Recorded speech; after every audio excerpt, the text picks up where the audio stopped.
Welcome to studio in Telugu. ముందుగా headlines. TDP party నాయకులు కార్యకర్తల జోలికి వస్తే రంగు పడుద్ది సోమిరెడ్డి. ఉదయగిరి నియోజకవర్గం టికెట్ రేసులో మేకపాటి చంద్రశేఖర్ రెడ్డి సతీమణి వల్లూరి జయప్రకాష్ ఆధ్వర్యంలో బీజేపీ విజయ సంకల్ప యాత్ర.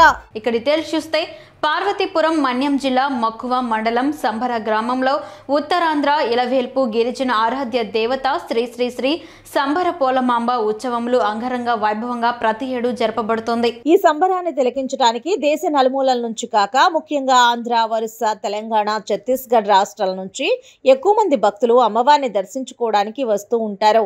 ఈ ఉత్సవాలకు దాదాపుగా 5 లక్షల నుంచి 7 లక్షల వరకు భక్తులు హాజరవుతారని ఎండోమెంట్ దేవస్థానం అధికారులు అంచనా వేశారు.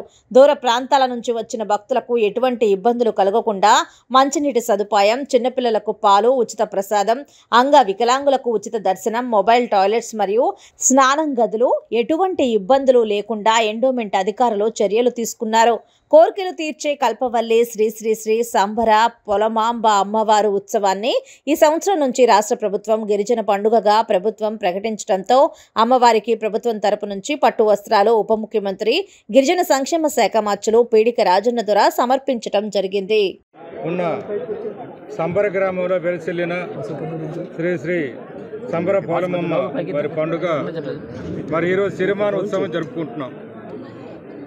మనందరికీ తెలుసు ఉత్తరాంధ్రలో మరి గిరిజన దేవతగా, అదేవిధంగా ఉమ్మడి రాష్ట్రంలో కూడా అదే తెలుగు రాష్ట్రాల్లోని సమ్మక్క సారక్క తర్వాత అంత ప్రజాదరణ పొందిన గిరిజన దేవతగా సంబర పోలమమ్మ యాత్ర జరుగుతుంది. సమ్మక్క సారక్క అనేది భారతదేశంలోనే పెద్ద యాత్ర, గిరిజన యాత్రగా. ఆ తర్వాత అంత ప్రజాదరణ పొందిన యాత్రగా మనం సంబర పోలమమ్మ యాత్ర జరుపుకుంటాం. అలాగే ప్రభుత్వం గుర్తించినప్పుడు కూడా నిధులు సరిగ్గా వినియోగించుకోలేకపోయారు. 50 లక్షలు ఇచ్చినప్పుడు కూడా వినియోగించుకోలేకపోయారు. ఈ సంవత్సరం కూడా నిధులు ఇంకా మనకు రావాల్సి ఉంటుంది.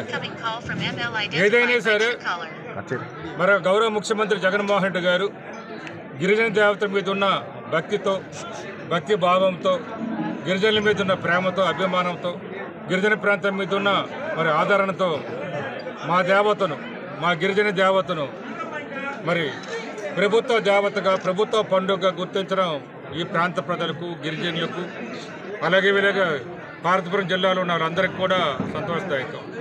మనందరికీ తెలుసు ఆంధ్రప్రదేశే కాదు, మన పక్కనున్న ఛత్తీస్గఢ్, మధ్యప్రదేశ్, ఒరిస్సా నుంచి, తెలంగాణ నుంచి, కర్ణాటక నుంచి కూడా భక్తులు వస్తుంటారు. అటు ఒకే రోజు ఈ రోజే వచ్చేసారంటే కాదు, మనం 10 వారాలు యాత్ర చేస్తుంటాం కాబట్టి 10 వారాలు కూడా భక్తులు వస్తూనే ఉంటారు. అట్లే అంత విధంగా ప్రజాదరణ పొందింది అమ్మవారి యొక్క. నేను కూడా మరి అమ్మవారి ఒడిలోనే పెరిగాను.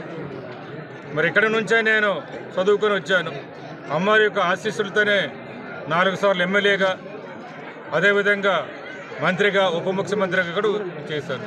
తెలుగుదేశం పార్టీ నాయకులు కార్యకర్తల జోలికొస్తే రంగు పడుద్దని తెలుగుదేశం పార్టీ సర్వేపల్లి నియోజకవర్గ సమన్వయకర్త సోమిరెడ్డి రాజగోపాల్ రెడ్డి అన్నారు. టీడీపీ జాతీయ ప్రధాన కార్యదర్శి నారా లోకేష్ జన్మదినోత్సవాన్ని పురస్కరించుకుని పట్టణంలోని రమణారెడ్డి కాలనీ నుంచి టీడీపీ ప్రాంతీయ కార్యాలయం వరకు బైక్ ర్యాలీ నిర్వహించారు. అనంతరం నాయకులు కార్యకర్తలతో కలిసి భారీ కేక్ కట్ చేసి శుభాకాంక్షలు తెలిపారు. 2024లో రాబోయేది తమ ప్రభుత్వమేనని, లోకేష్ సారథ్యంలో కొత్త టీడీపీ ప్రభుత్వాన్ని రాష్ట్ర ప్రజలు చూడబోతున్నారన్నారు. వైసీపీ నాయకుల అరాచకాలు రోజు రోజుకు పెరిగిపోతున్నాయని, అక్రమాలు చేస్తున్న అధికార పార్టీకి రెవెన్యూ, పోలీసు, ఇతర అధికారులు సహకరిస్తున్నారని, అలాంటి వారి పేర్లని రెడ్ బుక్లో ఇప్పటికే లోకేష్ బాబు నమోదు చేసుకోనున్నారు. ఎవరి లెక్క వారికి తిరిగి ఇచ్చేస్తామని ఆయన హెచ్చరించారు. తెలుగుదేశం పార్టీ నాయకులను ధైర్యంగా ఎదుర్కొనే దమ్ము లేకనే సోమిరెడ్డి చేసే దీక్షా శిబిరాలపైకి అమాయకులైన హిజ్రాలను పంపి అడ్డగోలుగా మాట్లాడుతున్నారని ఎద్దేవా చేశారు. టీడీపీ నాయకులపై అక్రమ కేసులు బనాయించి ఎన్నికల సమయంలో బైండ్ ఓవర్ చేయించి అడ్డగోలుగా గెలుద్దామనుకునే వైసీపీ ఆగడాలు చెల్లవని, సోమిరెడ్డిని గెలిపించి టీడీపీని అధికారంలోకి తీసుకురావడానికి యువత ఇప్పటికే కంకణం కట్టుకోనుందన్నారు.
ఉదయగిరి నియోజకవర్గ తెలుగుదేశం పార్టీ టికెట్ రేసులో అకస్మాత్తుగా ముందు వరుసలో నిలిచిన ఎమ్మెల్యే మేకపాటి చంద్రశేఖర్ రెడ్డి సతీమణి శాంతికుమారి.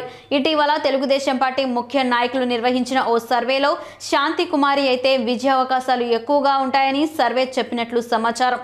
ప్రస్తుత సిట్టింగ్ ఎమ్మెల్యే మేకపాటి చంద్రశేఖర్ రెడ్డి ఆయన సతీమణి శాంతికుమారి ఇద్దరూ కలిసి వైఎస్ఆర్ కాంగ్రెస్ పార్టీలో చాలా చురుకుగా వ్యవహరించిన విషయం తెలిసిందే. వైఎస్ఆర్ కాంగ్రెస్ పార్టీ ప్రచార కార్యదర్శిగా ఉన్న సమయంలో శాంతికుమారి అద్భుతంగా విధులు నిర్వహించారని నియోజకవర్గం ప్రజలు చెబుతున్నారు. ప్రచార కార్యదర్శిగా ఉన్న సమయంలో శాంతికుమారి చాలా హుషారుగా అన్ని మండలాలలో గ్రామాలలో పర్యటిస్తూ పార్టీ బలోపేతానికి ఎంతో కృషి చేశారు. అలాగే ఆపదలో ఉన్న ప్రతి ఒక్కరికి తానున్నానంటూ తన వంతు సహాయ సహకారాలు అందించారు. అలాంటి శాంతికుమారికి తెలుగుదేశం పార్టీ టికెట్ కేటాయిస్తే ఖచ్చితంగా ఉదయగిరిలో గెలిచే అవకాశాలు ఉన్నాయని నియోజకవర్గ ప్రజలు చర్చించుకుంటున్నారు.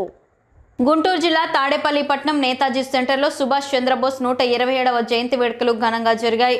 ముందుగా నేతాజీ విగ్రహానికి పూలమాలలు వేసి నేతాజీ సేవాదళ్ గౌరవ అధ్యక్షుడు చింతా శ్రీరామ్, ఎక్స్ ఆర్మీ సాంబశివరావు పూలమాల వేసి కార్యక్రమాన్ని కొనసాగించారు. వైఎస్ఆర్ తాడేపల్లి పట్టణ అధ్యక్షుడు మేక అంజిరెడ్డి సుభాష్ చంద్రబోస్ విగ్రహానికి పూలమాల వేసి ఈ దేశానికి బోసుగారు చేసిన సేవలను, బ్రిటిష్ సామ్రాజ్యాన్ని పారద్రోలి మన సంపదను మనకు తెచ్చిపెట్టి స్వతంత్ర ఉద్యమంలో ప్రధాన పాత్ర పోషించిన సుభాష్ చంద్రబోసుని గుర్తుంచుకోవాల్సిన విషయం అందరి మీద ఉందని తెలిపారు. ఈరోజు తాడేపల్లిపట్నంలో నేతాజీ సెంటర్లో గత 2002 సంవత్సరాల నుంచి గౌరవ అధ్యక్షులుగా చింతా శ్రీరామ్ గారు పనిచేస్తున్నారు. ఆ రోజు నుంచి ఈ రోజు వరకు కూడా ఏంటంటే ప్రతి సంవత్సరం కార్యక్రమం చేసుకుంటూ అందరినీ కలుపుకుంటూ ఈ కార్యక్రమం జయప్రదం చేసే గౌరవ అధ్యక్షులు చింతా శ్రీరామ్ గారికి ప్రత్యేక ధన్యవాదాలు. అదేవిధంగా ఇక్కడికి ప్రత్యేకంగా ఒక ఆర్మీ వ్యక్తిని సాంబరావు గారు, ఎందుకంటే సుభాష్ చంద్రబోస్ గారు కూడా ఆర్మీ వ్యక్తి, అందుకని ఎన్ఆర్ఎస్ కూడా సాంబరావు గారిని ఆయనకి మన తరఫున సేవాదళం తరఫున ప్రత్యేక ధన్యవాదాలు. ఈ సందర్భంగా ఏంటంటే ఈ నేతాజీ విగ్రహానికి చింతా శ్రీరామ్ గారు గౌరవ అధ్యక్షులు అదేవిధంగా ఈరోజు నేతాజీ గారు 1897వ సంవత్సరంలో ఒడిశా రాష్ట్రంలో కొండప ప్రాంతంలో జన్మించారు. ఆయన తండ్రి భాను గారు, తల్లి ప్రభావత్ గారు. వాళ్ళ ముందు మనం స్మరించుకోవాలి. ఎందుకంటే జాతీయ నాయకుల్లో ఒక నాయకుడిని మన భారతదేశాన్ని తీసుకొచ్చి బ్రిటిష్ పరిపాలనని వాళ్ళందరినీ వ్యతిరేకిస్తూ మన భారతదేశానికి స్వాతంత్రం తీసిన ప్రధాన పాత్ర పోషించిన నేతాజీ గారిని మనం స్మరించుకోవాలి, ప్రతి సంవత్సరం తెలుసుకోవాలి. ఈ ప్రాంతంలో మనం ఏంటంటే ఎక్కువ మ్యాటర్లో తెలుసుకుంటూ ఉంటాము. చిరంజీవి గారు కానీ, బాలకృష్ణ కానీ అలాగా. అదేవిధంగా జాతీయ నాయకులకు వచ్చేటప్పటికి గాంధీ మహాత్ముడు, అదేవిధంగా ఇప్పుడు మనం సుభాష్ చంద్రబోస్ గారు, ఇతనికి ఒక ప్రత్యేకత ఉంది. ఇతను ఒక ఆర్మీ క్యాండిడేట్. ఈ ఆర్మీ క్యాండిడేట్ వల్ల మన స్వాతంత్రాన్ని భారతదేశాన్ని తీసుకొచ్చాడు. ఈ సంపద అంతా బ్రిటిష్ వాళ్ళు కొలగొడతా ఉండంటే ఆ సందర్భంలో ఫైట్ చేసి ఒక ఆర్మీని ప్రత్యేకంగా పెట్టుకోవడం ఏంటంటే ఈ స్వాతంత్రానికి ప్రధాన పాత్ర పోషించిన సుభాష్ చంద్రబోస్ గారికి మనం ప్రతి సంవత్సరం స్మరించుకోవాలి. ఆయన ఆశయాలు ముందు తీసుకెళ్తానికి కూడా మన విద్యార్థులు ఉన్నారు. విద్యార్థులు కూడా ఏంటంటే ప్రతి సంవత్సరం ఆయన స్మరించుకుంటూ ఆయన ఆశయాలు ముందు తీసుకెళ్తూ ఉంటారని నేను కోరుతున్నాను. అదేవిధంగా ఏంటంటే ఈరోజు మనం ఇది ఒక ప్రత్యేకత అయితే వైఎస్ఆర్సీపీ జోహార్ నేతాజీ సుభాష్ చంద్రబోస్, జోహార్ నేతాజీ సుభాష్ చంద్రబోస్, జోహార్ నేతాజీ సుభాష్ చంద్రబోస్.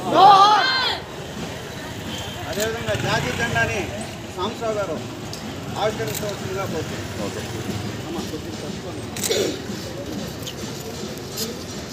పల్నాడు జిల్లా అచ్చంపేట జిల్లా పరిషత్ హైస్కూల్లో ఆడుదాం ఆంధ్రాలో భాగంగా నియోజకవర్గ స్థాయి క్రీడా పోటీలను ఎమ్మెల్యే నంబూరు శంకర్రావు ప్రారంభించారు. క్రీడాకారులతో కలిసి కొద్దిసేపు వాలీబాల్ ఆడారు. ఈ సందర్భంగా ఎమ్మెల్యే నంబూరు శంకర్రావు మాట్లాడారు.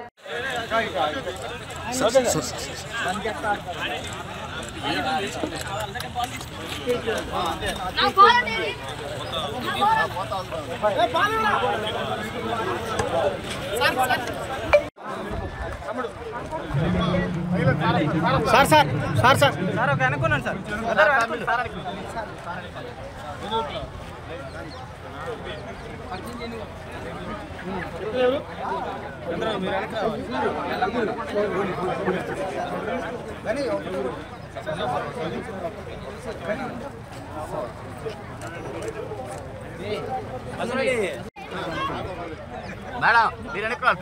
కొంచెం వెనక్కి ఉండండి, క్రాస్ ఉంటే అందరూ వస్తారు. వీరబాబు కొంచెం వెనకరా. వెనకుండా తీసుకోవాలి, ముందుకు పోవాక.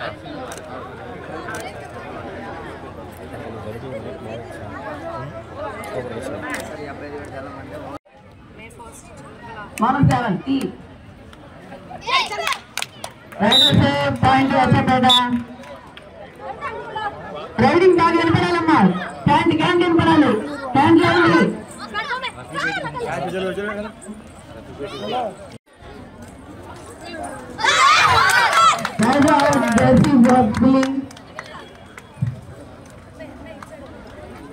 శ్రీకాకుళం మండలంలో పొన్నాం నైరా గ్రామాల్లో జరిగిన ఈ సంఘటన పలువురిని కలిచివేసిన ఆలోచింపజేసే విధంగా ఉందని స్థానిక ప్రజలు ఆరోపిస్తున్నారు. లోడ కృష్ణ మంత్రి ధర్మాన ప్రసాదరావు ముఖ్య అనుచరుడుగా 2004 నుంచి మంత్రి రాజకీయ భవిష్యత్తు నాయకత్వం కోసమే ఇప్పటి వరకు పనిచేసిన కృష్ణకు నైరా గ్రామంలో సివిల్ సప్లైస్ రేషన్ డిపో ఇన్ఛార్జిగా బాధ్యతలు మంత్రి ధర్మాన అప్పగించారు.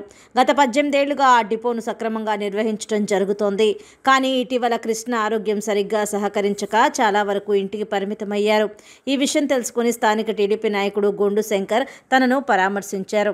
అయితే కృష్ణ తెలుగుదేశం పార్టీకి సానుభూతి పరుడుగా ఉంటున్నాడని సాకు చెప్తూ స్థానిక ఎమ్మెల్యే మండల నాయకుడు డిపోను కక్షపూరితంగా తొలగించి మరో వ్యక్తికి అప్పగించారు. కృష్ణ వాటి కోసం ప్రశ్నిస్తే పట్టించుకోలేదు. కానీ స్థానిక నాయకులు చాలామంది వైసీపీ నాయకులు కృష్ణ తెలుగుదేశం పార్టీతో ఉంటున్నాడు అన్న కక్షతోనే డిపో నుంచి తొలగించారని తెలిపారు. ఈరోజు ఒక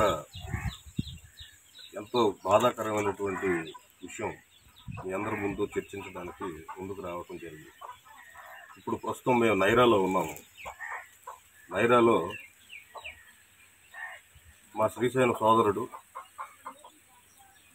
రాజకీయంగా కానీ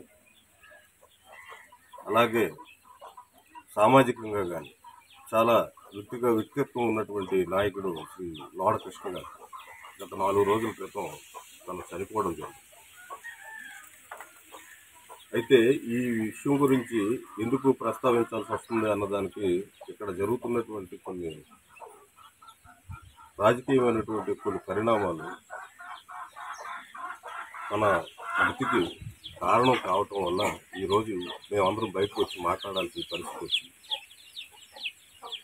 లోడ కృష్ణ ఈ ప్రాపర్గా ఇక్కడ ఉన్నటువంటి గ్రామం కానీ ఈ చుట్టుపక్కల పంచాయతీ అనే దీంట్లో ఆయన చాలా ప్రసిద్ధమైనటువంటి ఎలా అంటే తనతో పాటు తన తోటి సహచరుడు మన తమ్మయ్య గారు కానీ ఆయన వాళ్ళ సోదరుడు లోడ కృష్ణ తమ్ముడు రాము అలాగే వాళ్ళ నాన్నగారు ఇది వారి స్వగృహం.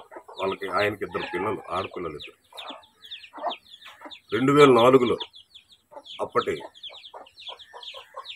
ఎమ్మెల్యే అభ్యర్థిగా శ్రీ ధర్మాన ప్రసాదరావు గారు శ్రీకాకుళం నియోజకవర్గానికి వచ్చినప్పుడు శ్రీకాకుళం నియోజకవర్గం నుంచి పోటీ చేయడానికి రాజకీయంగా తన ప్రస్థానాన్ని ఇక్కడ మొదలు పెడుతున్నప్పుడు ఈ పంచాయతీ ఈ మండలంలో కూడా తెలుగుదేశానికి చాలా భయంకరమైనటువంటి అంటే చాలా ఎంతో పట్టున్నటువంటి పంచాయతీ.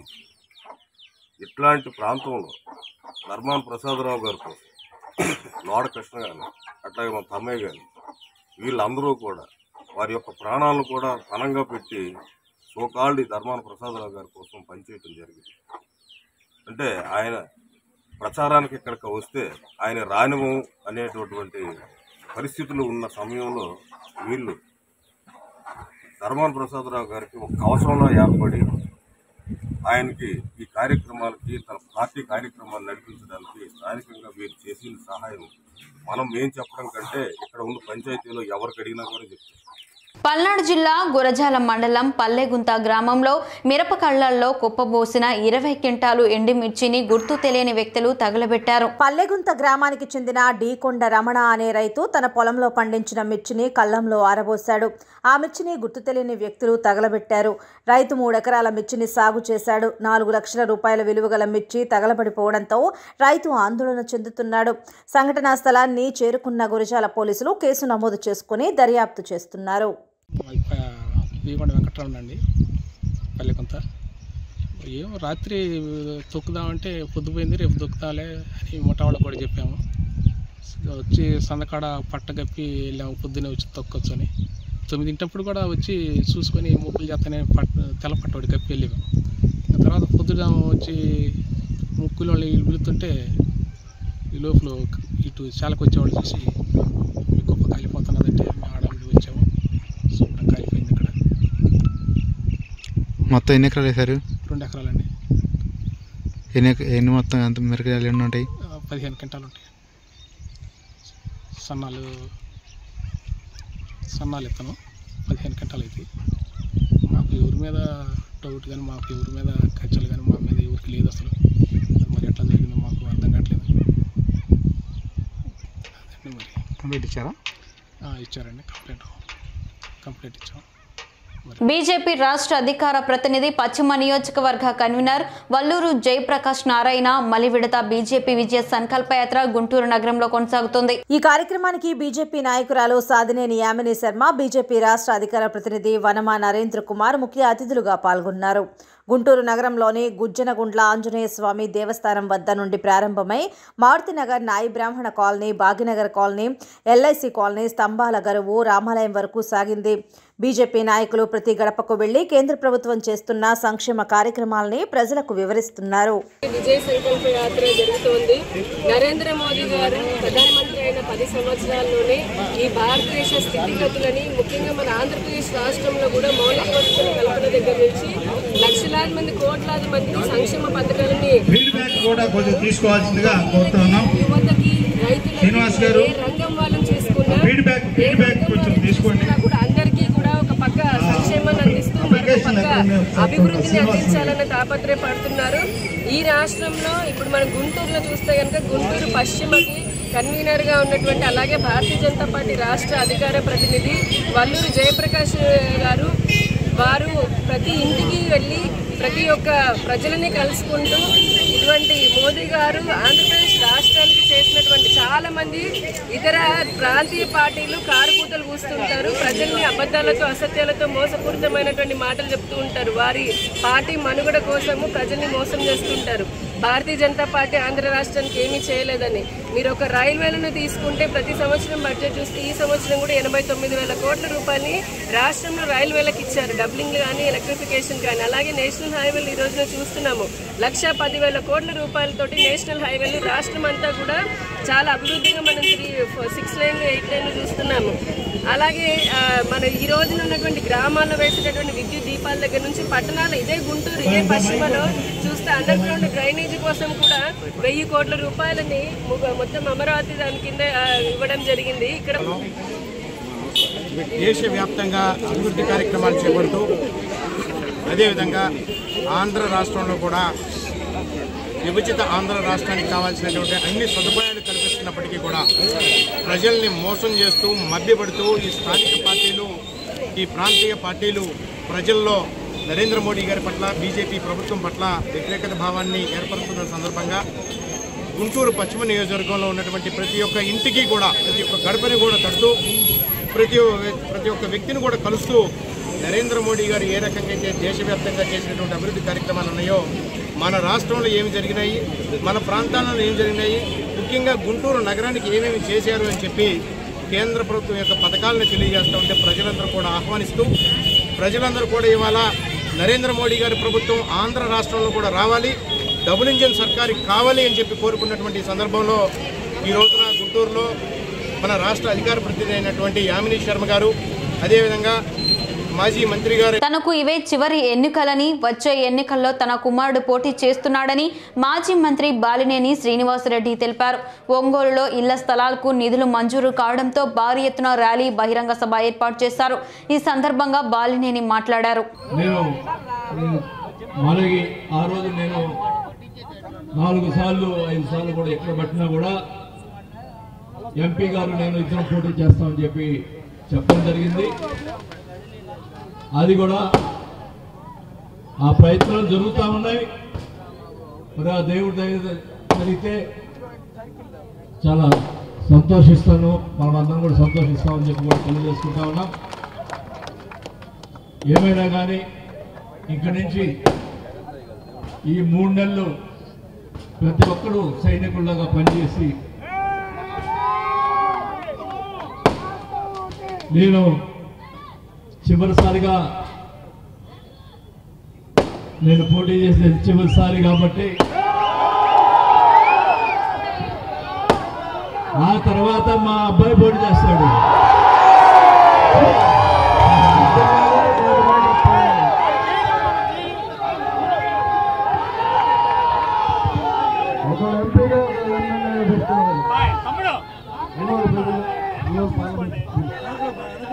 మరి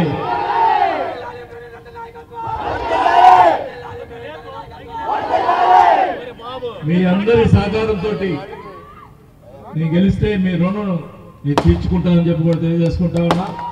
ఎక్కడ కూడా నేను కానీ మా అబ్బాయి కానీ పొరపాటు చేయము.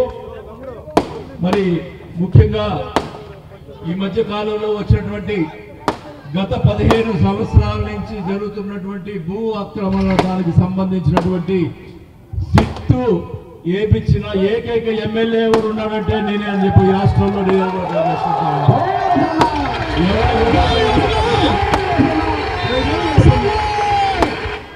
ఎవరు కూడా స్థలాలు ఆక్రమణ జరగకూడదు, వాళ్ళ స్థలాలు వాళ్ళకే ఉండాలి అన్నదే నా ధ్యేయం. ఎవరైనా కూడా ఆక్రమిస్తే కూడా ఊరుకోనని చెప్పి ఆ రోజు చెప్పడం జరిగింది. ఎవరు కూడా ఉపేక్షించలేదని కూడా తెలియజేసుకుంటూ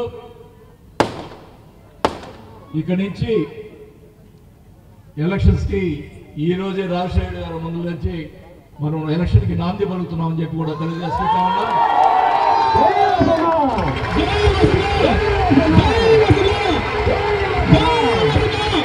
పల్నాడు జిల్లా నర్సరావుపేట ఎమ్మెల్యే గోపిరెడ్డిపై విజయసాయి రెడ్డికి గుణపాటి వెంకటేశ్వర రెడ్డి ఫిర్యాదు చేశారు. పొలం ఇవ్వాలని ఎమ్మెల్యే బెదిరిస్తున్నట్లు విజయసాయికి వెంకటేశ్వర రెడ్డి అనే కార్యకర్త ఫిర్యాదు చేశారు. గోపిరెడ్డికి 23 లక్షల రూపాయలు లంచంగా ఇచ్చినా వదిలిపెట్టలేదని గుణపాటి ఆవేదన వ్యక్తం చేశారు. అర్ధరాత్రి తన ఇంటిపై ఎమ్మెల్యే అనుచరులు దాడి చేశారని బాధితుడు ఆరోపించారు. తన కుటుంబానికి ఎమ్మెల్యే నుంచి ప్రాణహాని ఉందన్న బాధితుడు సెల్ఫీ ద్వారా ఆవేదన వ్యక్తం చేశాడు. సీఎం జగన్ విజయసాయిరెడ్డి జోక్యం చేసుకుని నా కుటుంబాన్ని కాపాడాలని గుణపాటి వెంకటేశ్వర రెడ్డి ఆవేదన వ్యక్తం చేశారు. తనను కాపాడకపోతే భార్యతో కలిసి ఆత్మహత్య చేసుకుంటానని బాధితుడు తన సెల్ఫీ ద్వారా ఆవేదన వ్యక్తం చేశారు. జగన్మోహన్ రెడ్డి గారికి విన్నపించుకుంటున్నా, విజయసాయిరెడ్డి గారికి విన్నపించుకుంటున్నా, నాకు చేసిన అన్యాయం ఇక్కడ ఈ గవర్నమెంట్ వచ్చినాక ఈ గోపిరెడ్డి చేసిన నన్ను ఈ అరాచకాలకి ఈ ల్యాండ్ నేను 2015లో నేను కొనుక్కొని నేనుంటే నా దాని మీద కన్నుబడి ఇస్తావా లేదా అని చెప్పి పక్కదై నా దాని పక్కలో ఆయన బినామీ పేరుతో కొనిపెట్టి దీని మీద లేదు అని చెప్పి నన్ను ఇబ్బందులు పెడుతుంటే ఒకసారి 3.5 లక్షలు ఇచ్చా. సరే పార్టీ పండుగ నేను 3.5 లక్షలు ఇచ్చి సరిపెట్టుకున్నా. సరే అది పోయింది. కొన్ని రోజులకి మళ్ళీ వచ్చి కాదుకూడదని చేస్తే సరే నా జోలికి రాకుండా అంటే మళ్ళీ 20 లక్షలు సరే సమర్పించుకున్నా. అంతవరకు వదిలేయలే నన్ను రకరకాలుగా ఇబ్బందులు పెడుతుంటే నేను ఎవరు చెప్పుకోలేక నా మీద ఎస్టీ ఎస్సీ కేసులు 2019లోనే పెట్టిండు. సరేనని చెప్పి నేను ఇది ఇంకా ఒక దగ్గరని నేను రకరకాలుగా ఇబ్బందులు పడి ఈయన వల్ల నాకు కనీసం 2.5 కోటి చేసే ఇల్లు 1.5 కోటి అమ్ముకొని నేను అప్పులన్నీ తీర్చుకున్నా. రకరకాలుగా చేసిన ఈయనకి ఇచ్చిన డబ్బులు అప్పులు తెచ్చిచ్చినాక కూడా ఆయన నన్ను వదిలిపెట్టడం లేదు సార్. ఈ రోజుకి కూడా సరేనని చెప్పి ఇప్పుడు దాకా నేను అట్నే 4 సంవత్సరాల నుంచి రకరకాల మీద కేసులు పెడతానని భయపడి రకరకాలుగా ఉంటే నిన్న ఆడికి తాడేపల్లికి అందరూ పోయి సమస్యలన్నీ గోపిరెడ్డి చేసిన విధానాలు పొరపాట్లు చెప్పుకోవచ్చు, మీకు జరిగిన ఇబ్బందులు చెప్పుకోవచ్చు అని విజయసాయిరెడ్డి బ్రహ్మారెడ్డి ద్వారా చెబితే బ్రహ్మారెడ్డి ద్వారా మేము సరే అని చెప్పి అక్కడ పార్టీ కార్యాలయంలో కూర్చొని విజయసాయిరెడ్డి సమిష్టిలో ఈడ జరిగిన ఇబ్బందులన్నీ మేము చెప్పుకొని అన్నీ చేసిన దానికి మమ్మల ఆ తర్వాత 3 రోజులకు వచ్చి ఈడ నైటు ఆయన బినామీని జాన్ అనే వ్యక్తిని మనసులు పంపించి మళ్ళీ దున్నిచ్చి రాళ్ళన్నీ ఇరగొట్టి ఇవన్నీ పశ్చిమ గోదావరి జిల్లా పెనుగొండ మండలం పడిలి గ్రామంలో ఆచంట తామరాడ రామన్నపాలెం వెళ్లే రహదారిలో ఆర్చి నిర్మాణం చేసేందుకు పురాతన కాలం నాటి సీతారాముల వడిలి తూర్పు వీధి గౌడ సంఘం రామాలయాన్ని కూల్చివేసేందుకు ముఖద్వారం నిర్మించేందుకు 2017లో గ్రామ పంచాయతీ తీర్మానం జరిగింది.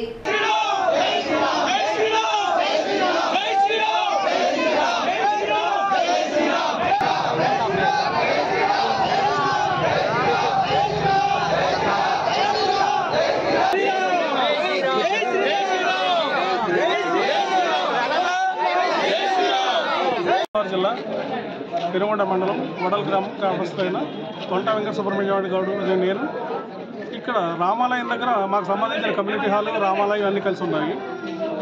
ఇక్కడ మేము ఏం చేస్తామంటే హిందూ కార్యక్రమాలన్నీ కూడా ఇక్కడ జరుపుకోవడం జరుగుతుంది.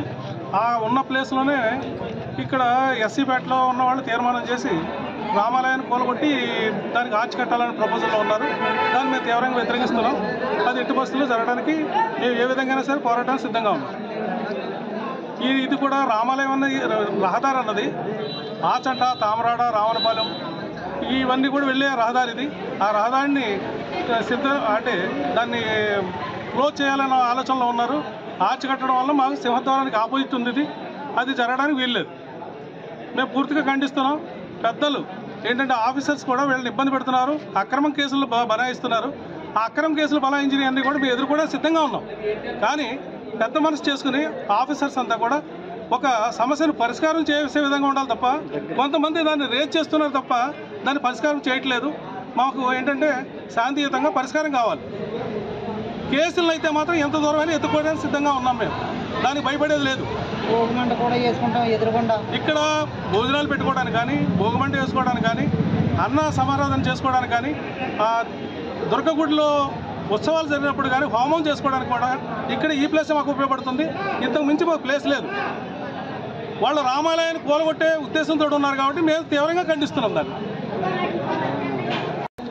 మాది పెనుగొండ మండలం, అది వడలి గ్రామం, తూర్పు వీధి గౌడ సంఘం. ఎన్నో సంవత్సరాలుగా ఇది స్థాపించబడింది ఈ రామాలయం గుడి. ఈ రోజుని ఈ రామాలయం గుడి బద్దలు కొట్టి ఆచి కట్టమన్నది ఎంతవరకు సంభవం కాదండి. అదే ఎస్టీపేట కొంచెం ఎదుర్కొంది. ఇది రామాలయం ఆచంట వెళ్ళే దారి ఇదండి.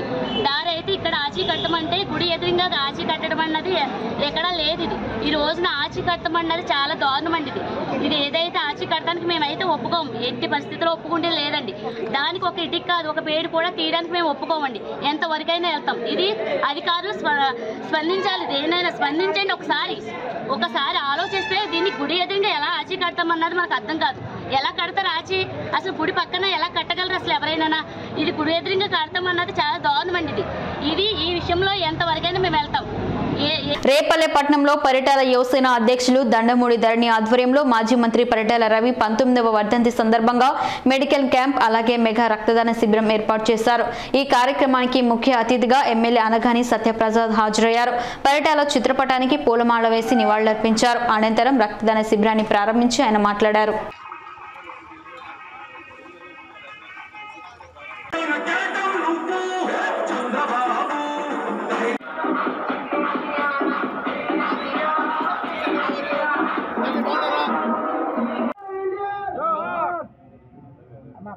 जोहार परिटाल रवन्ना, जोहार जोहार परिटाल रवन्ना, जोहार जोहार परिटाल रवन्ना, जोहार जोहार अनंतियार,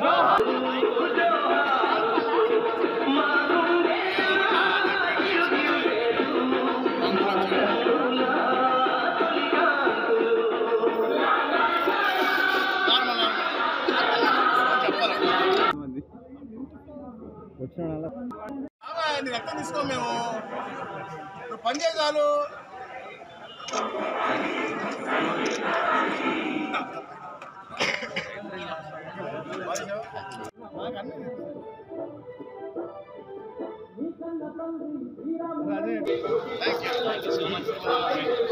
ఈరోజు స్వర్గీయ శ్రీ పరిటాల రవీంద్ర గారి 19వ వర్ధంతి సందర్భంగా రేపల పట్టణంలో పరిటాల యువసేన అధ్యక్షులు మిత్రులు సోదరులు ధర్మకుమార్ గారి ఆధ్వర్యంలో పెద్ద ఎత్తున మెగా మెడికల్ క్యాంపు అలాగే రక్తదాన శిబిరం ఏర్పాటు చేయడం జరిగింది. చాలా సంతోషం. ఎందుకంటే ఇది 18వ ఏటు వీళ్ళు చేయటం.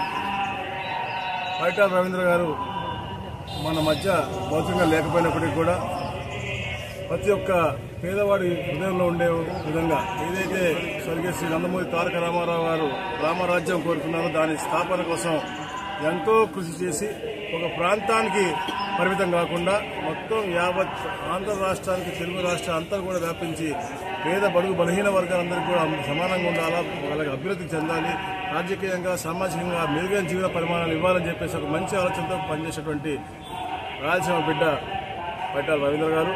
వారి నిత్యం వారిని స్మరించుకుంటూ ఎన్నో సేవా కార్యక్రమాలు చేస్తున్నటువంటి ఇక్కడ పైటాల యువసేన వాళ్ళందరూ ప్రత్యేకంగా అభినందన తెలియజేసుకుంటా ఉన్నాను. ఎందుకంటే గతంలో ఈ యొక్క రక్తదాన శిబిరాలు, వైద్య శిబిరాలతో పాటు ఎప్పుడు ఎలాంటి కెలామిటీస్ వచ్చినా కూడా ఈ ప్రాంతంలో వరదలు వచ్చినప్పుడు కానీ, అలాగే కరోనా ముఖ్యంగా వచ్చి మా మహమ్మారి పేదలందరినీ కూడా హరించే సమయంలో మున్సిపల్ కార్మికులకి కానీ, అలాగే ఇతర పేదవాళ్ళందరినీ కూడా సకాలంలో వారికి కావాల్సిన సౌకర్యాలన్నీ కూడా కల్పించి ఎన్నో సేవలు ఈ పైటాల యువసేన కార్యక్రమాలు చేయడం జరిగింది. రాబోయే రోజుల్లో కూడా పెద్ద ఎత్తున ఈ ప్రాంత అభివృద్ధిలో కూడా భాగస్వాములే అద్భుతమైన కార్యక్రమాలు కార్యక్రమంతో ముందుకెళ్తున్నారు. కాబట్టి వాళ్ళు ప్రత్యేకంగా నాకు అభినందన తెలియజేసుకుంటూ పైటాల రవి యొక్క ఆశయాలు ఏదైతే స్వర్గీయ శ్రీ నందమూరి తారక రామారావు గారికి వారి యొక్క ఆశయాలకి పూలపడుతుంటాయి. ఈ రోజున చంద్రబాబు నాయుడు గారు అదే కార్యక్రమాలు ముందుకెళ్తున్నారు. కాబట్టి అందరం కూడా కలిసికట్టుగా చంద్రబాబు నాయుడు గారి నాయకత్వాన్ని బలపరుచుకుంటూ ఈ రాష్ట్రంలో ఏదైతే కీచక పరిపాలన ఉందో, నియంత్రణ పరిపాలన ఉందో దాన్ని తరిమేయాలి. వార్తలు ముగించే ముందు హెడ్లైన్స్ మరోసారి. టీడీపీ పార్టీ నాయకులు కార్యకర్తల జోలికి వస్తే రంగు పడుద్ది సోమిరెడ్డి. ఉదయగిరి నియోజకవర్గం టికెట్ రేసులో మేకపాటి చంద్రశేఖర్ రెడ్డి సతీమణి వల్లూరి జయప్రకాష్ ఆధ్వర్యంలో బీజేపీ విజయ సంకల్ప యాత్ర. స్టూడియో తెలుగు న్యూస్ ఇంతటితో సమాప్తం. తిరిగి రేపటి బులెటిన్లో మళ్ళీ కలుసుకుందాం. అంతవరకు సెలవు. నమస్కారం.